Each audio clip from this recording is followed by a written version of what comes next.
Orang yang menikah sekalipun itu banyak yang melakukan pelecehan, bahkan perselingkuhan.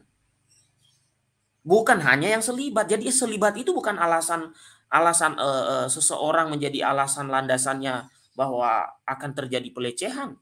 Perhatikan yang terjadi akhir-akhir ini berita-berita di pesantren. Meskipun tidak semua kan, tetapi maksud saya begini, bukankah orang-orang itu menikah? Jadi nggak bisa dijadikan suatu dasar selibat itu sebagai sumber dari pelecehan-pelecehan sehingga Edis TV mengatakan ya itu nanti menjerat orang yang membuat aturan itu sendiri. Ini pernyataan yang keliru. Aturan itu tidak dibuat oleh gereja Katolik. Aturan itu sudah ada dalam kitab suci. Yang ada itu hanya penegasan-penegasan saja. Jadi inilah yang saya katakan. Kalau Anda tidak tahu, mending diam. Mending diam aja. Lebih baik diam saja. Nggak usah banyak ngomong. Katakan saja kepada orang yang bertanya, saya tidak tahu. Daripada Anda membuat pernyataan tadi. Pernyataan tadi itu kan mudah sekali untuk saya jawab juga. Loh, Anda mengatakan bahwa yang membuat aturan akan terjerat sendiri. Maksudmu banyak pastor Katolik gitu yang melakukan pelecehan.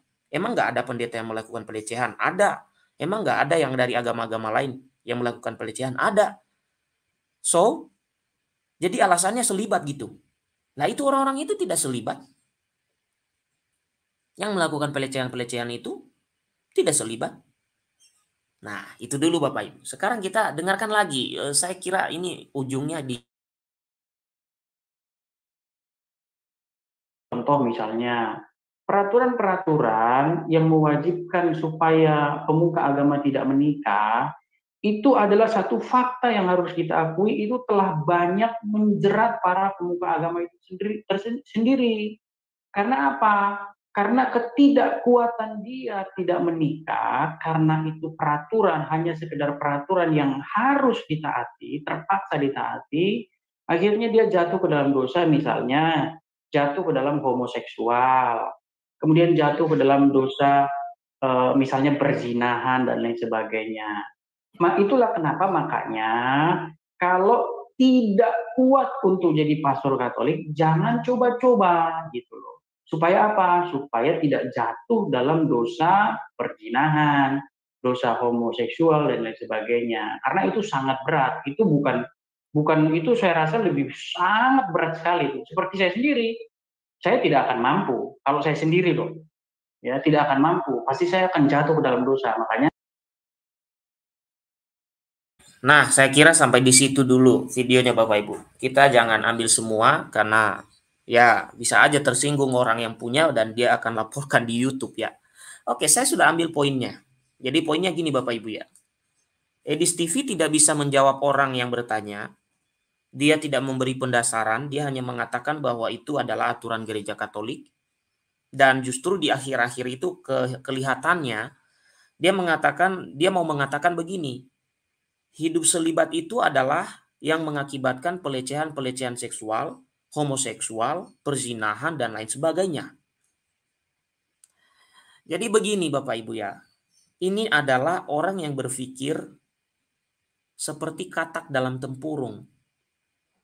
Jadi dia tidak melihat bahwa banyak orang yang menikah juga melakukan perselingkuhan, pelecehan. Nah sekarang kalau dasarnya adalah hidup selibat sebagai penyebab, ya, anggaplah Edis TV tadi berkata penyebabnya adalah hidup selibat.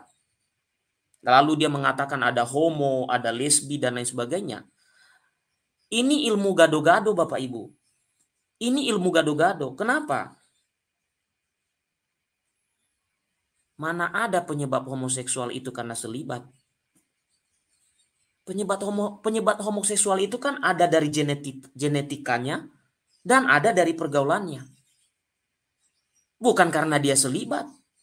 Bahkan orang yang manusia biasa ini yang bukan selibat itu, ya laki-laki yang Anda lihat maco ya. Oke.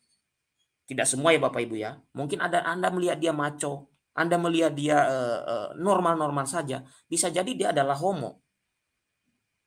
Apakah itu karena selibat? Lah dia aja belum masuk biara kok. Ya, orang-orang itu belum masuk biara kok bisa menjadi homoseksual. Jadi alasan yang dia pakai itu dungu, Bapak Ibu. Ya, saya katakan dungu. Alasan yang dia pakai. Nggak ada penyebabnya itu. Homoseksual itu bisa jadi dari genetikanya, bisa jadi pergaulannya, bisa jadi trauma akibat-akibat perlakuan orang-orang tertentu yang tidak baik pada masa lampau. Itu termasuk lesbian juga. Ya. Kalau kemudian ada yang masuk biara, kemudian ada gejala-gejala itu, di biara itu ada loh Bapak Ibu. Ada aturannya, nggak boleh masuk itu yang setengah-setengah di situ. Maksud saya gini, nggak boleh masuk yang setengah perempuan, setengah laki-laki. Nggak boleh. Aturan biara itu ada. Yang masuk di situ ya laki-laki normal. Yang menjadi imam Katolik itu laki-laki normal. Bukan homo, bukan ACDC. Ya, ACDC itu maksudnya cewek oke, laki oke. Ya. Nggak ada itu aturan dalam seminari Katolik, Bapak Ibu. Yang masuk di situ memang laki-laki normal. Permasalahannya adalah laki-laki normal yang masuk itu seperti apa? Di sana mereka dibimbing untuk mengendalikan diri, Bapak Ibu. Dibimbing untuk mengendalikan diri. Ya, mengendalikan diri itu banyak hal. Bukan hanya mengenai nafsu saja. Mengendalikan diri misalnya, kalau saya biasanya kalau hidup sendiri itu saya biasanya doa itu ya kalau saya mau, kalau enggak ya udah. Nah, di sana dilatih supaya bisa berdoa bersama-sama pagi hari. Ada doa-doa 7 waktu itu, atau ada 3 waktu, atau ada kompletorium yang mereka pakai, atau doa ofisi yang dipakai.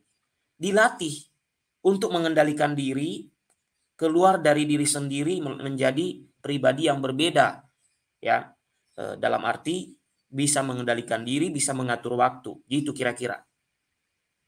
Kemudian, kalau mengenai nafsu di sini, mereka juga ada, Bapak Ibu.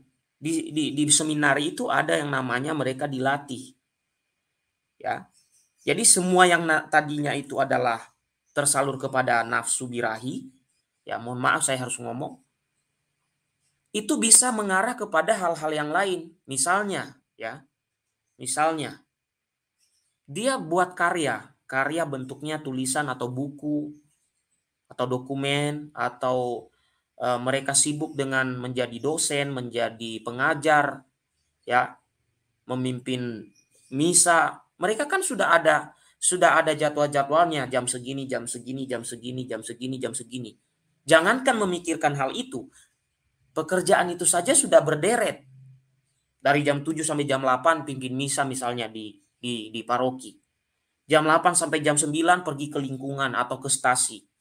Sampai jam 12 misalnya atau sampai jam berapa. Lalu jam 12 sampai apa? Misalnya istirahat di rumah umat atau di mana, makan dulu. Baru pergi lagi misalnya. Ada orang meninggal di mana. Ya, pasti tidak akan kepikiran itu. Ya. Dan mereka sudah dilatih mengendalikan diri. Di dalam agama Buddha juga ada Bapak Ibu. Ya, pemimpin-pemimpin di agama Buddha itu mereka juga selibat. Ya, mereka tidak menikah. Ya, biksu ya. Ini yang saya tahu ya. Kalau salah nanti teman-teman Buddha mohon dikoreksi. Sama di Buddha juga mereka dilatih. Ya, dilatih mengendalikan diri, ya, mengelola emosi, mengelola nafsu, mengelola ini. Sebenarnya Bapak Ibu gini, kalau kita itu bisa mengelola semua yang ada dalam diri kita ini, sebenarnya hasilnya baik loh. Ya. Kan seksualitas itu diciptakan oleh Tuhan bukan tujuannya untuk yang jahat sebenarnya. Ya, bukan tujuannya untuk yang jahat Bapak Ibu. Kita sendiri yang menyalahgunakannya sebenarnya. Ya, kita harus sadar itu. Tujuan penciptaan Tuhan bukan seperti yang kita lakukan kadang-kadang. Gitu ya. Oke.